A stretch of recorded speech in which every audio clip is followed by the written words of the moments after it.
Okay, so have you ever noticed, like, when you're trying to get stuff done, it's like you start one thing and then something else pops up, Mm-hmm. and then you're, like, juggling 5 different things, So, but you haven't actually finished any of them. yeah. Well, you might be experiencing what some people call, like, an ADHD brain. Yeah.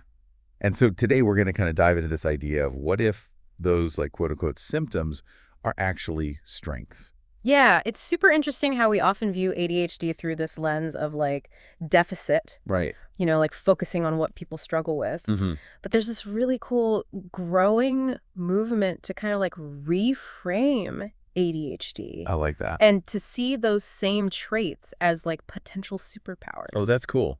I Yeah. like that, especially in today's world. Right. So the sources that we have for this deep dive really challenge that traditional narrative around ADHD Yeah. and suggest that it's not about, like, fixing a problem, Right.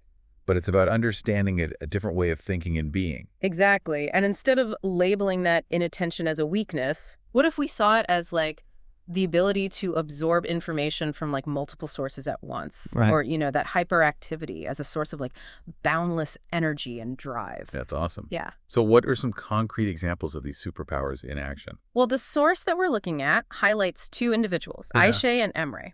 Ah. And they've kind of done just that. Right.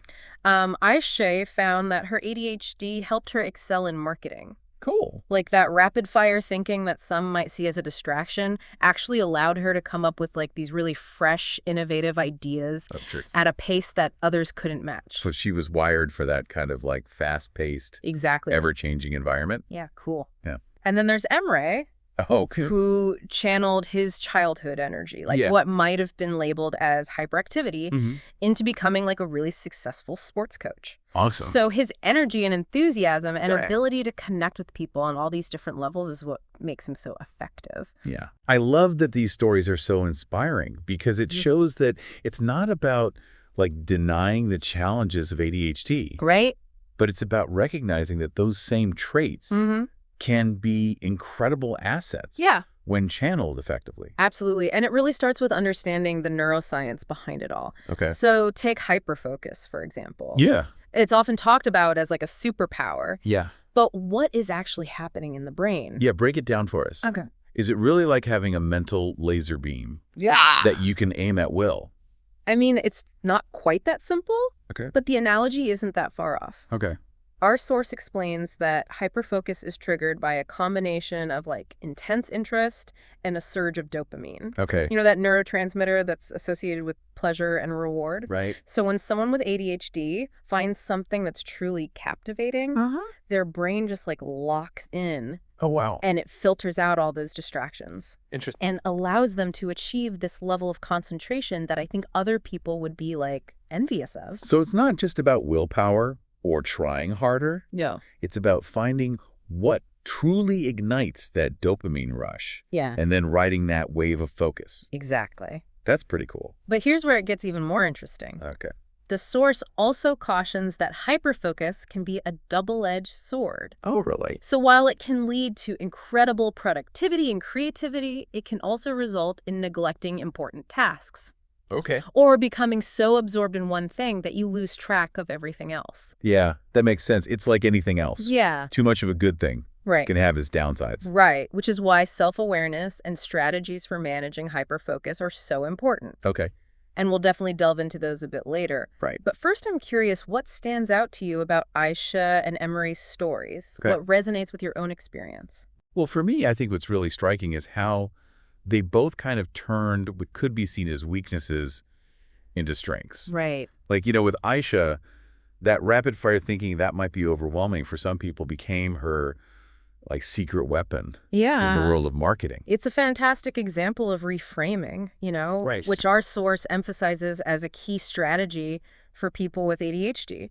So instead of viewing impulsivity as like a negative thing, Yeah. you could reframe it as like the ability to make quick decisions, Okay. especially in those like fast-paced, dynamic environments. That's a great point. Yeah. It's not about denying those traits, but it's about seeing them through a different lens Yeah. and finding where they can be advantageous. Precisely. And this is where understanding your individual strengths and challenges comes in. Okay. Our source dives into some really practical tips Yeah. for harnessing the power of ADHD. Okay. And one that I think is particularly interesting is about leaning into hyperfocus. Oh, so instead of fighting against that urge to dive deep into something that captures our interest, Yeah. we should kind of embrace it. Within reason, yes. Okay. The key here is to be mindful of those potential pitfalls. Right. So the source suggests setting boundaries to prevent hyperfocus from leading to, like, neglecting responsibilities. Okay. Think of it like setting an alarm to remind yourself to come up for air. I like that. That's a great analogy. Yeah. If it's about working with your brain's natural tendencies, not against them. Exactly. What other strategies does the source suggest? Well, another important one is finding those physical or creative outlets for that excess energy. You mentioned earlier that to-do lists sometimes feel like whack-a-mole. Yeah. Well, imagine channeling that energy into exercise or dance or even something like woodworking. Right. So it's like giving that energy a constructive outlet instead of letting it build up and potentially lead to frustration or impulsivity. The source really emphasizes the importance of movement for ADHD brains. It can help regulate emotions, improve focus, and even boost creativity.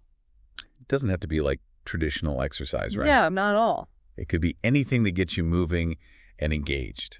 Absolutely. The key is to find something that you enjoy. Right. And this ties into another point that the source makes about nurturing that outside-the-box thinking. That often comes with ADHD. Right. So instead of trying to fit into a mold that doesn't quite work for you, embrace your unique perspective. Yeah, it's like that saying, if you judge a fish by its ability to climb a tree, it will live its whole life believing that it is stupid. I love that people with ADHD often see the world differently, and that can be a tremendous asset in fields that require innovation, creativity, problem solving. So instead of trying to suppress those like weird or different ideas, we should be encouraging them and finding ways to channel them. Exactly, and that's where having a supportive environment can make all the difference. Right. The source talks about the importance of seeking out therapists, coaches, or support groups who truly understand ADHD.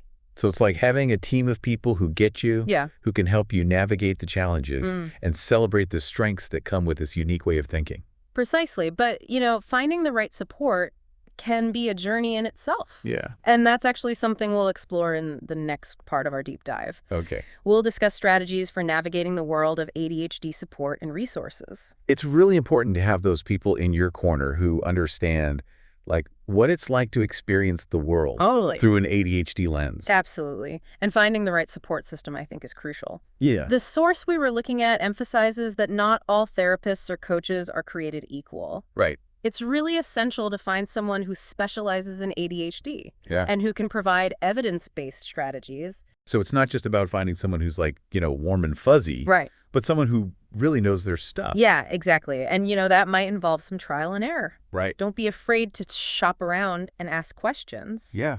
You know, just to make sure it's a good fit. Our source also mentions the power of community. Yeah. And like connecting with others who have ADHD. So what are some ways that our listeners can kind of find those connections? Well, there are so many great resources available these days, like online forums and support groups. Even social media can provide a sense of belonging and shared understanding. That's cool. It can be incredibly validating to connect with people who just get it. Right. Who can relate to your experiences and offer encouragement. It's like that feeling of, oh, I'm not alone in this. Yeah. Other people experience the world this way too. Exactly. And these communities can be amazing sources of information and advice. That's awesome. You know, people share their tips and strategies and even their struggles. Right. Which I think can be so helpful in navigating your own journey. So to kind of like recap everything we've explored today, ADHD isn't a disorder to be fixed.